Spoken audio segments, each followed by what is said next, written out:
Hello everyone. তো আজকে আমি নিয়ে চলে এলাম কালী পুজোর ব্লগ বা দিওয়ালির ব্লগও বলতে পারো। তো সেদিনকে সন্ধ্যা হতে না হতে টুনি লাইট জ্বালিয়ে দিয়েছি আর প্রত্যেকটা প্রদীপও জ্বালিয়ে দিয়েছি। তো প্রথমে প্রদীপের সাথে বেশ অনেকগুলো ফটো তুললাম, ভিডিও করলাম, তারপর ছাদে নিচে সব জায়গাতে প্রদীপগুলো সাজিয়ে দিলাম। আর আমাদের ঠাকুর যেখানে রয়েছে সেখানে বড় করে সুন্দর একটা আলপনা দেওয়া হয়েছিল আজকে। তো সেখানেও প্রদীপগুলো সাজিয়ে দিয়েছিলাম, বেশ ভালো লাগছিলো দেখতে। তারপর মায়ের দিকে দিয়ে দিল আজকে সন্ধ্যা। তারপর আমি ওই প্রদীপগুলোর সাথে কটা ফটো তুললাম, দেন রেডি সেডি হয়ে এখন আমরা বেরিয়ে যাচ্ছি কালী ঠাকুর দেখতে। তো তখন বাজছিল প্রায় রাত 9টা মতো। আর আমাদের বুধ আর মানকর মিলিয়ে এত কালী ঠাকুর হয় যেগুলো কিনা একদিনে দেখা অসম্ভব ব্যাপার। যদি তুমি প্রত্যেকটা ঠাকুরই দেখতে চাও তাহলে 2 দিন লাগবে। বুধে যতটা ঠাকুর হয় তার থেকে বেশি মানকরে হয়। তো আমরা এখানে কটা ফটো তুললাম। প্রথমে আমরা চলে এসেছিলাম বুধ থানাতে।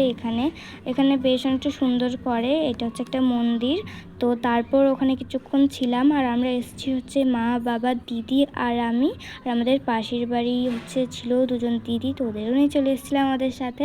তারপর আমরা চলে এলাম সিন্ডিকেটের পাশেই একটা অপোজিটে হয়েছিল একটা কালী ঠাকুর, তো সেটা দেখতে। তারপর ওখান থেকে চলে এসেছিলাম আমরা বুধের মধ্যে সবথেকে যে বড় কালীটা রয়েছে ওখানে।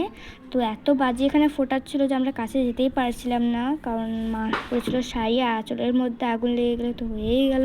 তো তারপর ওখানে এগরোল নিয়ে আমরা চলে এসেছিলাম বাড়ি। এগরোল টেগরোল খেয়ে নেওয়ার বাদে দিদি আর আমি একটু বসে গেছিলাম ভিডিও আপলোড করতে। তখন আমাদেরকে নীলা দিদি আর মল্লিকা দিদি ডাকলো যে আমাদের একটু ফটো তুলে দে।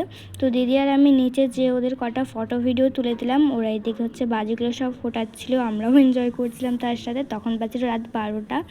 তারপর তার পরের দিনে রেডি হয়ে নিয়েছি, তখন বাজিল 8:30 মতো। আর আজকে দিদি আর আমি রেডি সেডি হয়ে এদিকে সব বাজিগুলো ফাটাচ্ছিলাম। আর নীলা দিদি মল্লিকা দিদি আজ আমাদের ভিডিও করে দিচ্ছিলো, এদিকে দিদি নাচ স্টার্ট করে দিয়েছে। আমাদের তো ভীষণ ভয় লাগে এই বাজিগুলো ফাটাতে, তাই মল্লিকা দিদি সব জ্বালিয়ে দিচ্ছিলো আর নীলা দিদি আমাদের ভিডিও করে দিচ্ছিলো।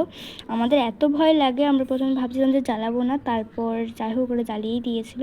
দেন এদিকে বেশ মজা করলাম। আর এইদিকে পুরো জামাটা আমার খুলে দিয়েছে। তো ভীষণ এনজয় করলাম, অনেক এনজয় করেছি, বেশ অনেকটা ভালো লাগলো। তো তারপর আর রাত না করে আমরা বেরিয়ে গেলাম 8:30-9টার সময় এখানে কালী ঠাকুর দেখবার জন্য। আজ মা, বাবা, দিদি আর আমি বেরিয়েছি। প্রথমে আমরা চলে এসেছিলাম শ্মশানের পাশে যে ঠাকুরটা হয় ওখানে। তারপর ওখান থেকে বেরিয়ে একটু কাছে এসে এখানে একটা মন্দির আছে, তো ভেতরে আর গেলাম না, বাইরে থেকে দর্শন করে নিলাম, প্রণাম করলাম। তারপর থানাতে চলে গেছিলাম, দিদি আর আমি ঢুকেছিলাম, মা বাবা টোটোতে বসেই ছিল। আমরা কটা ফটো তুললাম। ওখান থেকে বেরিয়ে আমরা চলে এলাম পেট্রোল পাম্পের পেছনে যে একটা ঠাকুর হয়, এখানে দুর্গাপুজো হয় আর কালী ঠাকুরও হচ্ছে। তো চলো নেক্সট ব্লগে দেখা হচ্ছে, ততক্ষণের জন্য টাটা।